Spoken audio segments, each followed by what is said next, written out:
Congress is asserting its impeachment authority, accusing the president of constitutional violations so severe they include tyranny. At the same time, the judicial branch is preparing enforcement actions that could result in fines, sanctions, or incarceration. These processes are independent.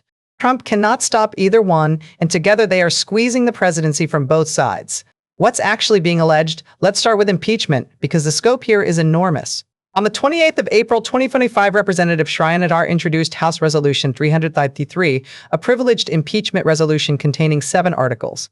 Each article represents a separate constitutional indictment article, one obstruction of justice and breach of duty. This accuses Trump of violating his oath, undermining the separation of powers, and failing to faithfully execute the law. Article 2. Usurpation of Congress's appropriations power. The Constitution gives Congress, and only Congress, control over federal spending.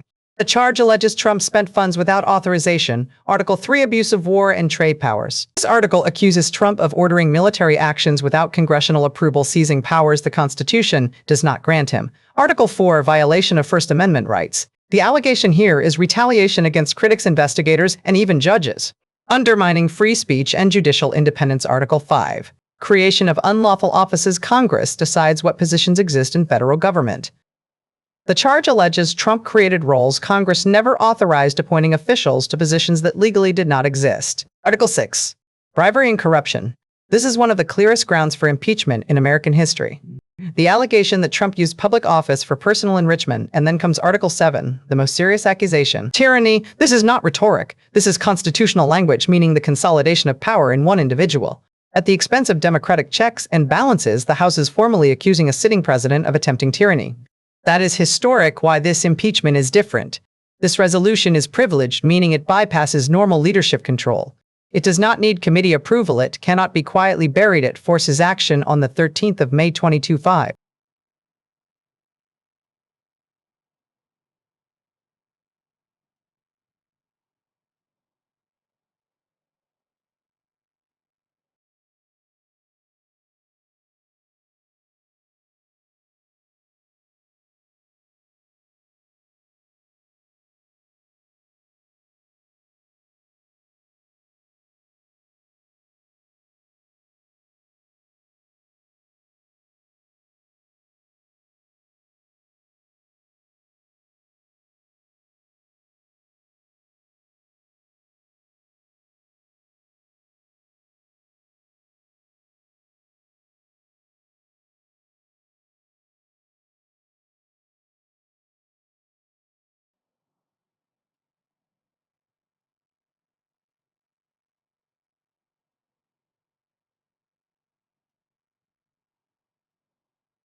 Escalate penalties until compliance, order jail time until violations stop. And here's the key point. Civil contempt does not require prosecutors. Judges enforce it directly. Trump cannot block it. He cannot intervene. He cannot override it. Criminal contempt is even more severe, treating violations as crimes punishable by jail. Even though Trump controls the Justice Department, he cannot stop civil contempt. That's why judges are pointing to it now. Put the pieces together. Congress advancing impeachment, accusing Trump of tyranny. Judges preparing contempt actions, warning of jail. 2 branches of government acting independently, but in parallel, both asserting constitutional authority, both tightening pressure. Trump cannot fire judges. He cannot veto court orders. He cannot shield officials from civil contempt.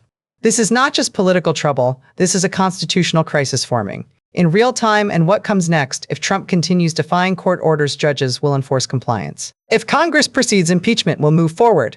These processes reinforce each other. Congress says Trump is exceeding constitutional limits. Judges say Trump is acting as if the law does not apply to him. Different paths, same conclusion. Trump is now trapped between them. We could soon reach a moment where impeachment proceedings unfold while judges impose fines, sanctions, or jail time on executive officials. That has not happened in modern American history. This is not about politics. This is about whether the rule of law holds when a president refuses to yield to it. The machinery is moving, the pressure is building, and the clock is running. We'll continue to follow this closely.